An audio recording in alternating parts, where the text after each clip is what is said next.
Good morning. This is the Wreaths Across America program at Woodland Cemetery here in Des Moines, Iowa in 2020. And as with many things in 2020, our ceremony has needed to make some necessary changes this year. And so things are a little bit different, but we're still committed to a high level of safety for all the donors, the veterans, their families, and all of our volunteers. Woodland Cemetery has over 1,000 veterans buried here from the War of 1812 through the current day. And through the generosity of donors, this year we are able to mark over 500 of those graves. Special thanks go to a few folks that I'd like to mention. Special thanks go to Christine Bartley for the production of this video, Larry Smith and Ganesh Ganpat for not only their leadership in the planning, but also their financial support. We'd also like to extend our great appreciation to Mike Simonson, Kurt Heisington, ADA Mowing, Stamper Lawn Services, Rick Hickman, David Lamb, the Ron Riddle family, and the following organizations. The Iowa Society of Colonial Dames has taken a lead in helping with this project. The Iowa Sons of the American Revolution, Sons of Union Veterans of the Civil War Dodge Camp, and the General Society of the War of 1812. I know there are many others that I haven't been able to mention that have supported the project, and we greatly appreciate it. Whether you were able to donate one wreath or 150, all are very much appreciated and valued. If you or your family would like to adopt a veteran grave in the future, or several veteran graves, please let us know and we will help you assist with that. What has not changed in 2020 is the mission of the Wreaths Across America program. And that is to remember our fallen U.S. veterans, honor those who serve, and to teach our children the value of freedom. Memory wreaths have been also placed on the graves of veterans of each of the 5 branches of service. The Air Force wreath was placed next to the monument for Lieutenant John A. Wilboy, Jr.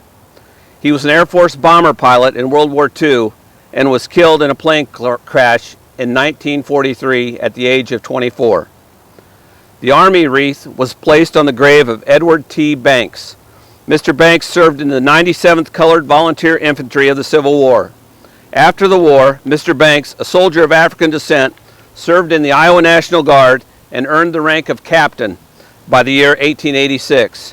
While his grave is currently unmarked, he is remembered today in this ceremony. The Navy wreath has been placed on the grave of John Burns. John was a native of Ireland.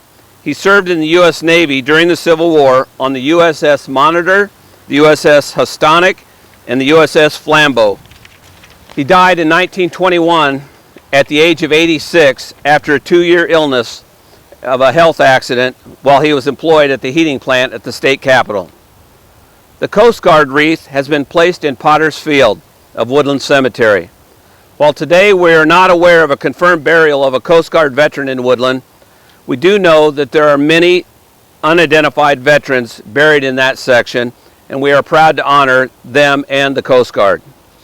The Marine wreath has been placed on the grave of Joseph F. Gump, who served as a U.S. Marine during the Civil War and was an early settler in Des Moines. He served on the U.S. transport, and just this year his grave was marked for the first time. Of special mention are 2 veterans' graves that were marked this year. The first is Esther Allen, who served as a hospital nurse during the Civil War and after the war became one of Des Moines' early physicians. The other is Elijah Weishart, who served in the Army during the Civil War and post-war served as a Des Moines police officer. In 1891, he became the first Des Moines police officer to die in the line of duty. While these are just 7 examples of the over 1,000 veterans buried here in Woodland Cemetery, their stories share a common link of service, sacrifice, and commitment to freedom by many of the servicemen and servicewomen of our country and their families. It's been said that there's 3 phases of death. The first is when the body ceases to function. The second is when the body is consigned to the grave. And the third is that moment, sometime, hopefully far in the future, when your name is spoken for the very last time. We have a tradition here at Woodland Cemetery of volunteers saying the names and remembering the veterans as they lay a wreath. When the wreaths have all been placed, if you pass a veteran's grave that was not able to be marked, please do the same. After the sounding of taps, we will ask that the volunteers to safely distance themselves and place the wreaths. Thank you.